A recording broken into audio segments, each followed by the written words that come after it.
Good evening. Welcome to According to Akara, Bedtime Stories. Okay, I sound like I'm going in and out, but I hope it sounds fine. But again, welcome to According to Akara, Bedtime Stories. Now, what I've started doing before my bedtime stories is presenting a cocktail. That I will be sipping on as I review my book that I'm reading at this time. So I am going to make a mojito. This is my first time making a mojito, so bear with me as I prepare a mojito. Yay! Okay, I'm gonna turn on the music as I get more supplies so that I can start the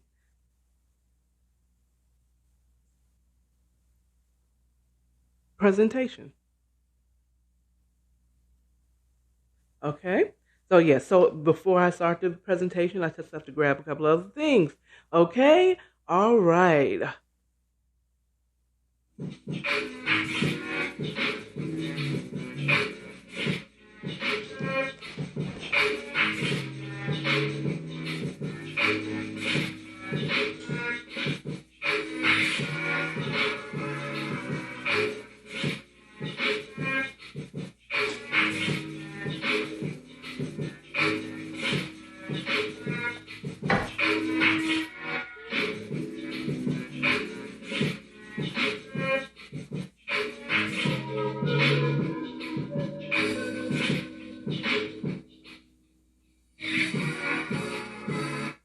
Okay, let's make the mojito. Okay, so what I'm using today is simple syrup. I'm using 3-year age Real McCoy rum, fresh squeezed, fresh squeezed lime juice, mint, and club soda. Okay, and ice, of course. Okay, so let's get started. First, we're going to take some of mint leaves and let's grab a few sprigs of it. Now, this one, see here? Those little stems to the side. Okay. Now, you put it in the palm of your hand and you're supposed to kind of just wake up the leaves. And you put them down in here. There you go.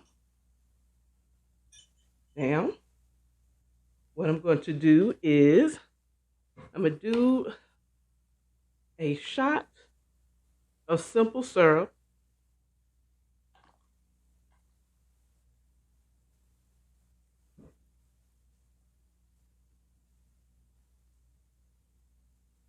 And I'm going to just stir that mint up in there.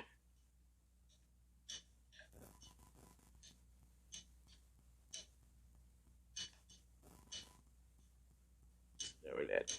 And what we're doing is just mixing it in there, and you're kind of lightly tapping in the leaves to release the mint. Okay. Now, I'm going to do a shot of lime juice.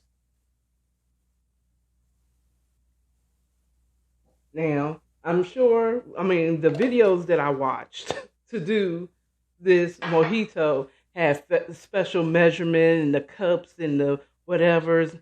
I am using what I have. Okay. I'm not a bartender. So, because I don't have a bartender spoon, I'm using the straw, okay? So just kind of lightly mixing that on up in there. Just getting them all the flavors acquainted with one another. Now I'm gonna put a shot, 2 shots of rum.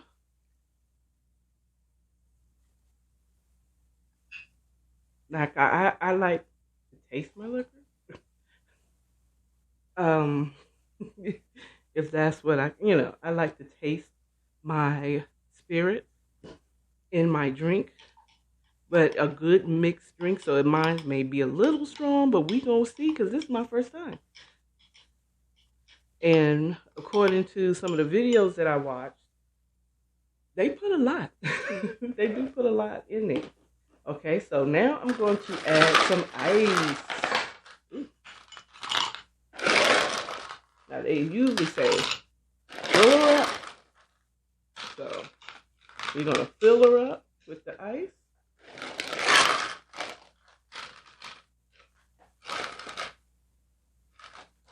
One person said that they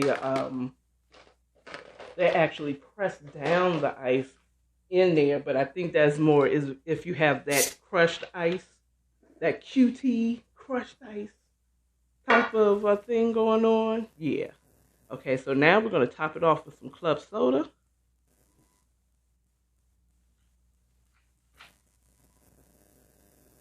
And we're just going to do a light stir just to get everything kind of together. And we're going to garnish it with some mint leaves.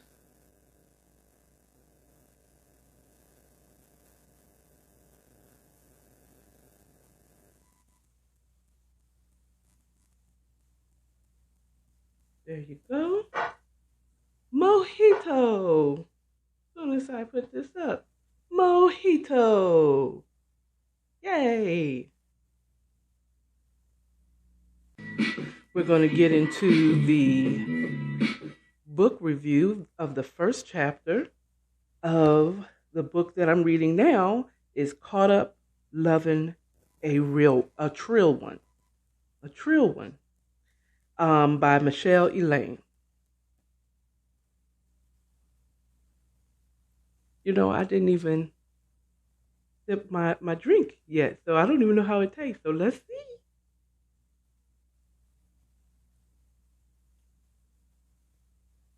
A little strong.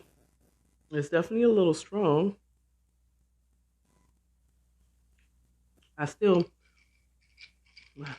taste more lime juice.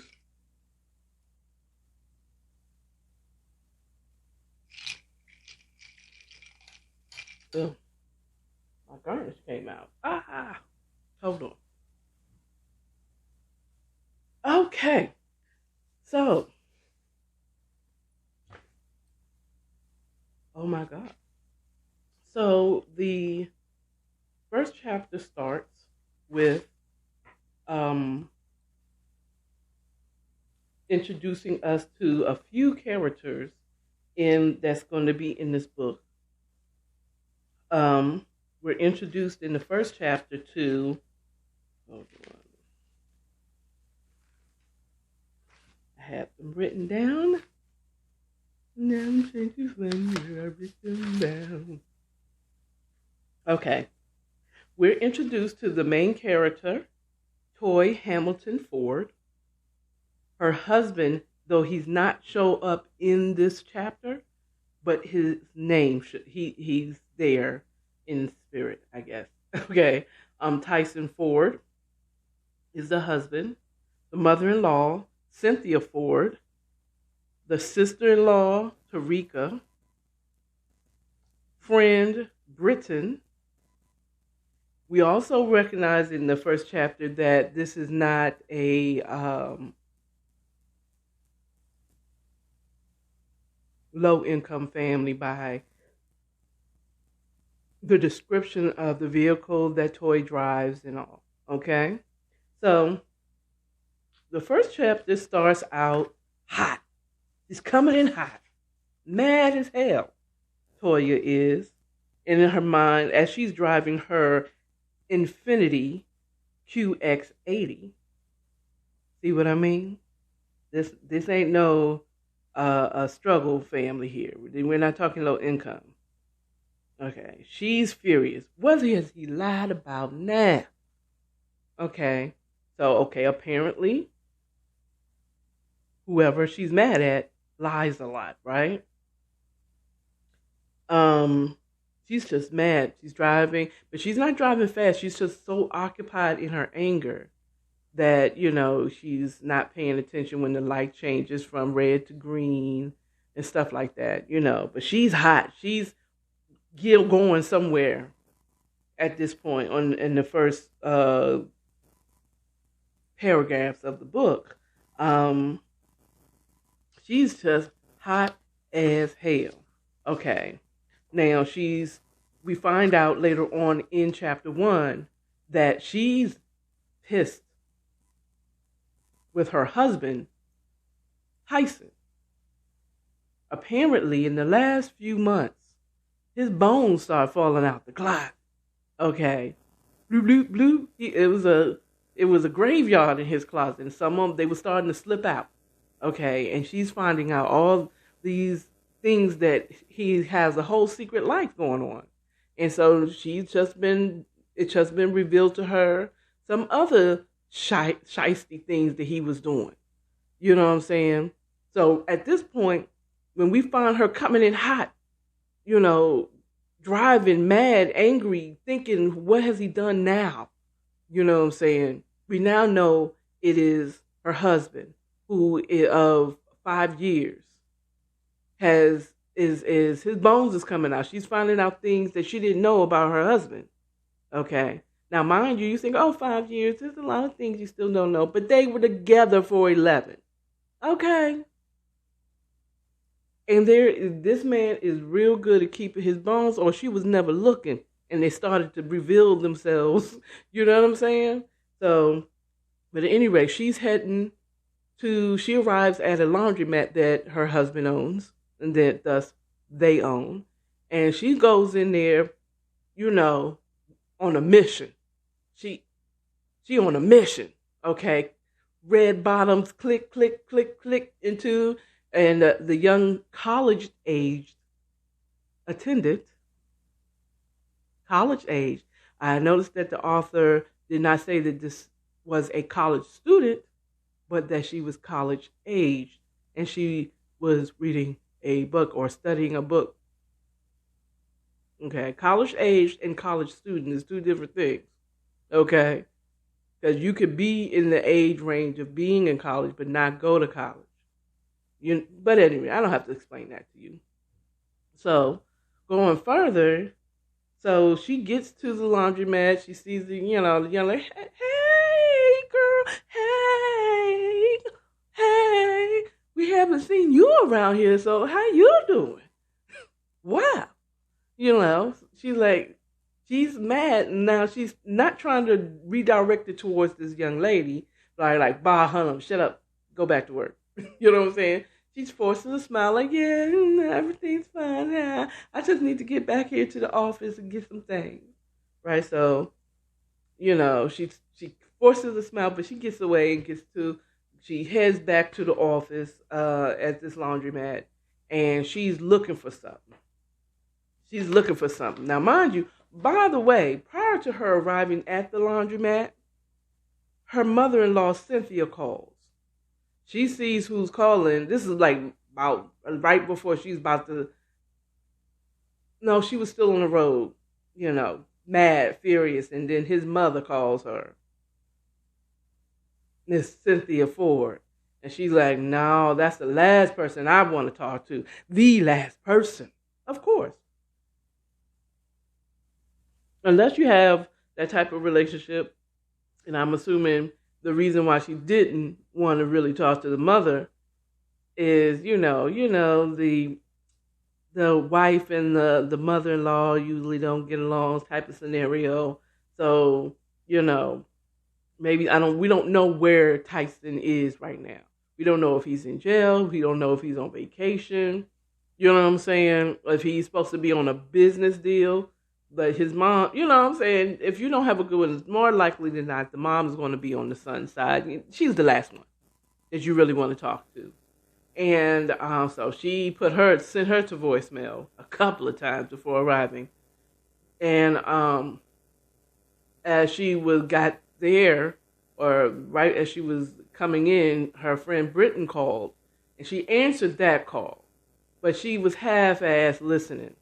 Britton was like, "Are you okay? I've been trying to call you, and I just haven't gotten nothing but the voicemail." Right? So she's like, everything's fine. Lying. And Britton was like, "I don't believe you, but about me." And then she goes on telling her about her day, blah, blah, blah. Toy is half listening to Britton because she's trying to find this proof that of what their accountant told her that her husband was doing. And I love the fact that she didn't really just take the word of the accountant. She said, like, I can't approach him with just, the accountant told me. No, she's looking for paperwork. She's looking for something to prove what he was saying was right. So she's going through the papers, and she's like, she forgot. She thought she had the safe pin to get into the safe, but it was wrong. So she was like, fuck, I can't get in there. So I'm pretty sure whatever I'm looking for would be there, but she didn't have it. So she's like, I need something else, So she's looking through everything, and profanities, damn, fuck, all those stuff. You know what I'm saying? And she's sitting there frustrated, half listening to her friend, looking for paperwork. So she's sitting there and she sees a manila envelope, a bulky manila envelope. That might be what I'm looking for. So she goes in and picks it up and goes to the paper, and it's like, bank statement. Yeah. She has this proof that she can present to her husband, like, blah, blah, blah, blah, blah. You know what I'm saying? And so she's still looking through the paperwork in the manila folder. Her friend is like, Britton is like, girl, I'm gonna talk to you later. You sound distracted. Oh no. Before this happens, Toya heard footsteps heading towards back, to the office, and the way the author described it is almost like she heard him coming, but she wasn't like scurrying, trying to find something before they came there.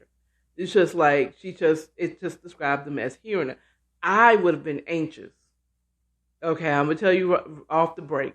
I would have been anxious, like, oh my God, who's that coming back to the office? And so she still listening to her friend, and it's like, girl, you not paying any attention. This is Britton, and as soon as she sees some paperwork, she sees a money order, a certified check, paid paid to the order of, right? And it doesn't tell you what. She doesn't tell you in chapter 1 who he paid it to, but whoever it is, Toya knows her or him. No, she said, I'm going to kill her. So if I'm correct, she said, I'm going to kill her. When she saw who her husband was sending out money orders and certified checks to, she knew who it was.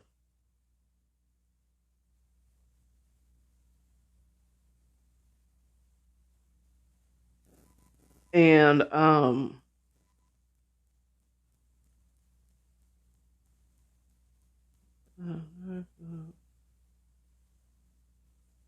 so yeah, I'm trying to see. I want to make sure I'm right.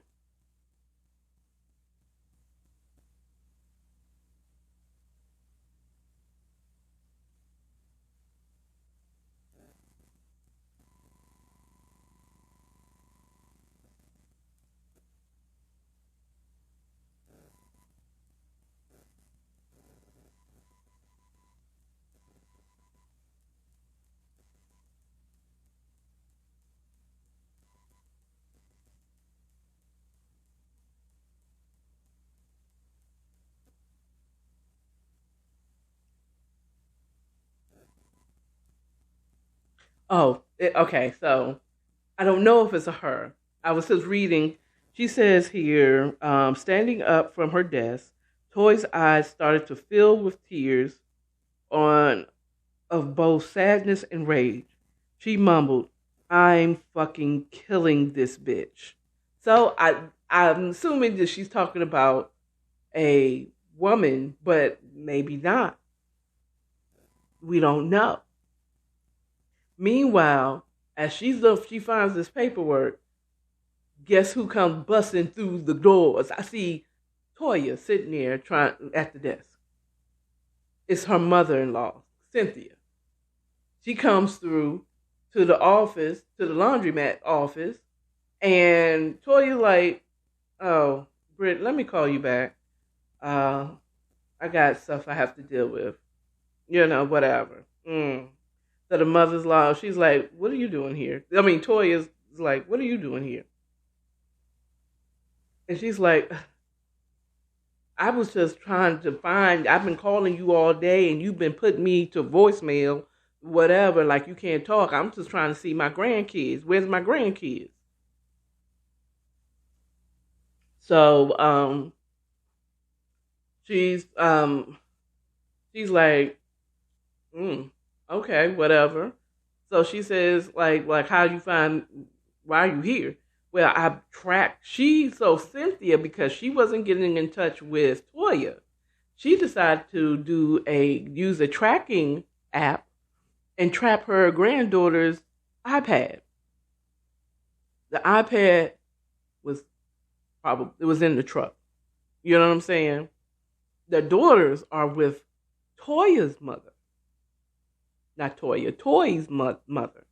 Okay, not, so while she's sitting up there, she's still like, she's looking at this paper, and then she saw who it was written out to, and while she's like, whatever, it's like, well, I've been busy.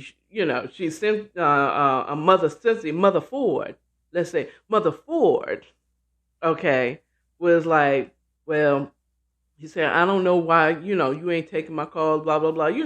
She's fussing her out. Okay. And she's like, "Whatever, I've been busy." She said, "Not busy enough to talk to your friend." She was like, "Whatever, roll the eyes, whatever. What do you want?" So she's ranting in the background. "Man, I want to see cuss word, explanatory word." You know what I'm saying? It, you know. Meanwhile, while she's fussing, Toya is not even listening to her, because she is so still mad about not only what her husband is writing money orders or certified checks, having them made out to someone she knows. Either that, or she finds out that whatever, who is something he's writing money orders to. Under the table operation. I don't know the bitch that she's gonna kill is her husband, or another woman, or a family member. For all I know, it could be a little sister or something. Whatever, we don't know. But it definitely leaves you in good suspense for chapter 2. So I am excited to read that and bring that to you all next week. Okay, so chapter 1 was a little short, but chapter 2 looks nice and juicy. So I can't wait to bring you that. So we will find out next week who was Tyson's Micah money orders out to. Is the bitch that she's gonna kill a side chick, a friend she knows, or is she talking about her husband or a family member? Ooh, the suspense, the suspense. And where is Tyson? Where is he? We don't know where he is. Is he in jail? Is he on vacation? Is he at his mama's house because they're on a separation? I don't know. I don't know. I don't know. We'll see. We will see. So, okay. That concludes the chapter 1 review of Caught Up Lovin' a Trill One. This book is available online, Amazon, on Kindle in the digital form. You can get that. You can get it as low as $0. if you're a Prime member, you can get that on Kindle for free in a digital form for free. Just go download it. It's free, dog. It's free. If you and I know you a Prime. I know you a Prime member. I know you are. I know you are, but what am I? You know what I'm saying? You look up Michelle Elaine. That's Michelle, Elaine, Elaine.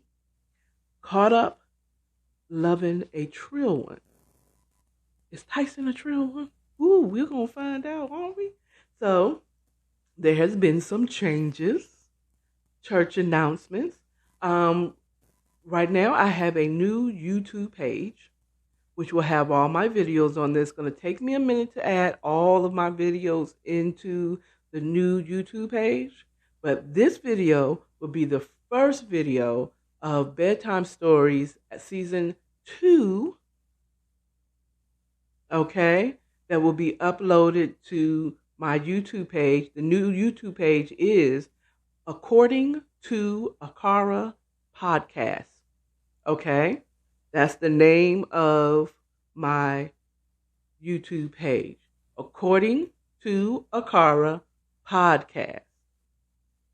Now, you may see the other one and follow and subscribe to the other one, but I don't know how to get to it. So I don't know if it's even there anymore. So go to According to Akara Podcast. Okay. Also, follow me on IG. I'm on IG at According to Akara.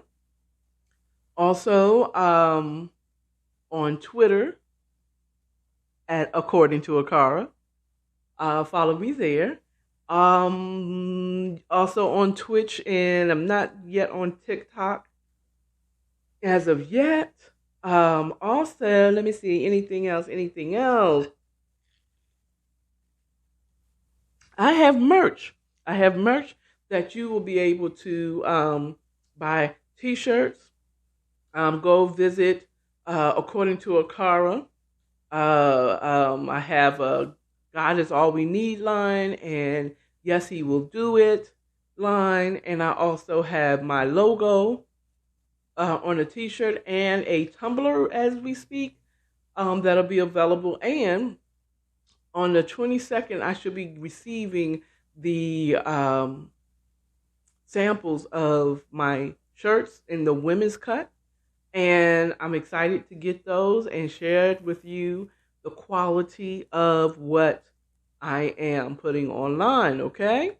Also, so that weekend after the 22nd, I will do a short preview of the quality of merch that I have. Okay. Also, I have a podcast, According to Akara, out there. I am really looking to figure out how to get it on Google Podcasts and Apple Podcasts and Spotify. But I haven't done it yet. So I do record a podcast, According to AkaraPodbean.com. You can find it there. You can also, I don't want to give out any more information as far as that's concerned. Also, there is a new social media out there called Bigo Live. Yes, it's a wonderful new social media platform where their main thing is going live. You know, you can message and everything, but the main thing, like Instagram, is photographs and short videos. Facebook is more like connecting with people and starting groups and stuff like that. Bigo specializes in going live. So it is a new platform, and there's a lot of celebrities that's over there, but not as much as on Instagram. So try them out. Stay here on Instagram, stay here on YouTube, and then go and check out Bigo. See if you like what you see. Use my referral code, which will be in the descriptions. Also, if you need a second chance when it comes to your credit. And you know, you don't know what you want to start with. Maybe you never had credit. You're young. Um, you've graduated from college, and you're doing adulting things, and you want to just try out credit. Well, because you don't have credit or you have bad credit, you probably don't have a bunch of credit cards. Okay, and you probably it left a bad taste in your mouth, like it did for me. For years, I didn't subscribe to getting credit cards. They were the devil to me. And one day, you know, I got an offer to try out the platinum card with Capital One. And I'm like, you know, talking to a family member of mine who she was rebuilding her credit by using a secured card, which is basically a debit card, but they get to tell you what to do with your money. Like, oh, you spending too much. But I gave you the money. You give them money to put in your, and that's your credit line is what you give them. So how am I'm rebuilding my credit with my own money? How's that? If that's the fact, let my bank track me on the show that I refill and pay up my debit card, for that matter, right? So that was stupid to me. I mean, do what you do. Maybe some of y'all can only do a secure card. Anyway, that wasn't my gene. It was just not my thing. I didn't want to do it that way. It didn't make any sense to me. So I found Capital One came into my space of being, you know, like, let me try it. So I tried it. I read, you know, I tried to get a card and I got it. Was the interest rate high? Yes. My credit was crap. Okay. So yes, it was high interest. And no, I didn't get $1,000 my first. I got just enough to help me rebuild my credit, use it a little bit, get my maybe get my transportation on my card, you know, use my credit card instead of my debit card, you know. And then at the end of the week, you know, or at the end of the month on payday, I pay off whatever I had on the credit card. And I did that for 6 months. And you know what Capital One did? They raised my credit limit. That's that. They said, you know what? I see you, Akara. You're doing good. And by the way, so you can continue doing good, here's some tools to help you manage your credit.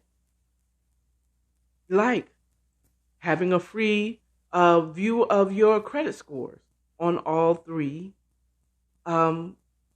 credit reporting agencies.